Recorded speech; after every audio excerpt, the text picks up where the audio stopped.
कुछ यात्राएं सफर होती है, लेकिन कुछ यात्राएं विश्वास होती है। और जब बात हो खाटू के श्याम बाबा की, तो कोई साधारण यात्रा नहीं, वो तो बाबा का बुलावा होता है।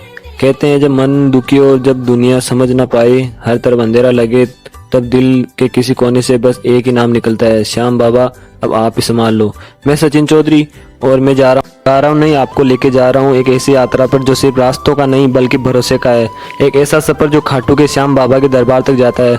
कहते हैं जब कोई सुनता नहीं तब श्याम बाबा सुनते हैं, और जब बुलाते हैं तो खुद रास्ता भी आसान हो जाता है। यह सफर सिर्फ पैरों से नहीं, दिल से तय होता है। आज मैं अकेला नहीं जा रहा, मेरे साथ चल रहा है मेरा विश्वास और आप सबका प्यार। तो चलिए बाबा के चरणों में मिलते हैं, जहाँ हर दर्द खत्म हो जाता है। यात्रा दिल से शुरू होती है, ना टिकट की चिंता होती है, ना मंजिल की दूरी, बस दिल कहता है चलो बाबा बुला रहे हैं। हर इंसान की जिंदगी में एक ऐसा वक्त जरूर आता है जब शब्द नहीं बचते पर आंसू बोलते हैं, और वो आंसू जिस जगह जाकर चैन पाते हैं उसे दुनिया खाटू धाम कहती है, और हम उसे बाबा श्याम का घर। ना उम्र मायने रखती है ना हालत, जब बुलावा आता है तो हर वक्त अपने गुनाहों को छोड़कर निकल पड़ता है सिर्फ बाबा से मिलने।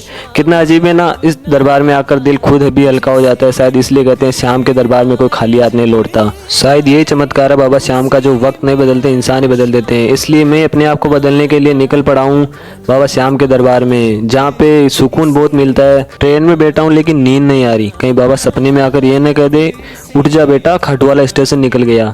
मजाक कर रहा हूँ, अभी तो पीछे हूँ मैं। और ये सब आदमी जो देखे ना आपने, मेरे से मिलने के लिए खड़े थे यहाँ पे, और ये भैया भी मेरे से मिलने के लिए यहाँ पे बेताब हो रहे थे, तो मैंने इनसे भी मिल लिया, इनका वीडियो भी ले लिया। खैर ये बातें छोड़ो, मैं आ चुका हूँ बाबा की नगरी रिंगस। यहाँ से खाटू श्याम बस 30 किलोमीटर दूर ही है।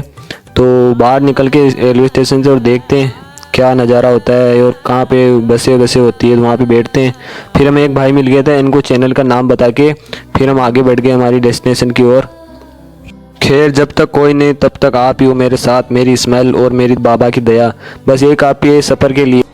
खैर हम फिर बैठ के बस में, जो हमें 30 मिनट बाद खाटू नगरी में उतार देगी। जो बस तो पूरी हो रखी थी फुल, और फिर यह वही दरवाज़ा है जहाँ से श्याम बाबा की दुनिया शुरू होती है, जहाँ कदम रुकते नहीं सिर झुकता है। ये कोई आम दरवाज़ा नहीं, ये एक एहसास है कि अब मैं वहाँ हूँ जहाँ मेरा मन हर रोज़ पहुँचना चाहता है। कितनी बार मोबाइल में बाबा की तस्वीर देखी, कितनी बार मन में संकल्प लिया, और आज इस तोरनदार के सामने खड़ा हूँ जैसे बाबा खुद ने बुलाया हो।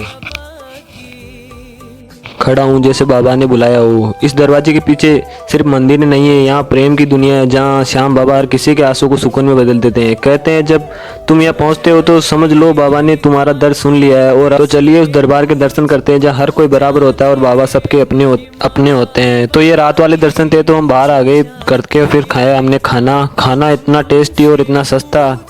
क्या लगता है आपको ये 60 रुपये की प्लेट हो सकती है, इतनी सस्ती और इतनी खतरनाक। ये रहा हमारा कमरा, बाबा की कृपा से आज रात की विश्राम स्थली। 2 बिस्तर, एक एसी, एक पंखा और एक ऐसा बाथरूम जिसमें आवाज़ 2-3 बार गूंजती है। ये बेड हमारा यहाँ पे सोने के लिए बढ़िया एकदम अच्छा गद्दे वाला। नहा धो के रेडी हो चुके हैं बाबा के दरबार में जाने के लिए। आपको जिस पल से इंतज़ार था बाबा के दर्शन करने के लिए, तो हमने सब सामग्री ले ली है, प्रसाद और फूल वगैरह सब। चलो दोस्तों अब मिलते हैं उस जगह जहाँ दिल बोलता है अब कुछ और नहीं चाहिए, सिर्फ बाबा और उनका दीदार चाहिए। तो फिर क्या, चल दिए हम बाबा के पास। अब वक्त है उस पल का जिसका सपना ना जाने कब से देखा था। बाबा के दर्शन सामने खड़े होकर सिर्फ इतना कहने आया हूँ, बाबा मैं आ गया। कितनी बार फोटो में देखा है, कितनी बार नाम लिया है, पर आज पहली बार आपके सामने हूँ। ना कोई मांग ना कोई शिकायत, बस एक बार सीने से लगा लो बाबा, इतना काफ़ी है। मैं जानता हूँ आप सब सुनते हो, हर रात जब दिल से रोता हूँ आप ही तो होते हो जो चुपचाप मेरे पास बैठे होते हो। फिर क्या, दर्शन करके मैं आगे बाहर, अब बाबा से अलविदा लेने का टाइम हो गया। चलता हूँ बाबा, अगर गलती से कभी दूर चला जाऊँ तो फिर से बुला लेना, क्योंकि आपका दरबार मेरा घर है। जय श्री श्याम, फिर से मिलेंगे जब आप चाहो, जैसा चाहो, आपकी कृपा और आपकी मर्जी है। बाबा के दरबार को छोड़ते वक्त लगा था कि अब सब शांत होगा, पर स्टेशन पर आकर याद आ गया भारत में सच्ची तपस्या यहीं पर होती है।